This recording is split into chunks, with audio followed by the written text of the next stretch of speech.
Arkadaşlar hoş geldiniz. Video görselde Samsung Galaxy Note 9 servis orijinal batarya değişimi yapacağım. Videolarımda bunu sürekli tekrar ediyorum. Bu gibi tamir işlemlerinde ben birebir sıfır ve orijinal malzeme kullanıyorum. Uzun ömürlü ve sağlıklı çalışması açısından benimle çalışmayı düşünürseniz video açıklamasına Instagram'ımı bırakacağım.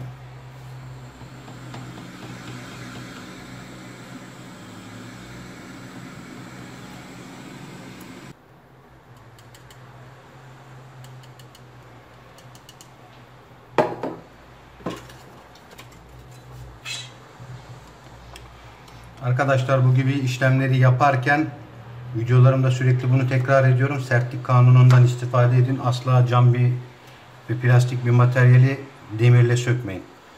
Demir daha sert olduğu için plastik olsun cam olsun yüzeyi aşındırır. Yani şurada plastikle yaptığım işlemi şununla yaparsam cihaza zarar veririm. Hem kasaya zarar veririm hem de cam mekanizmaya.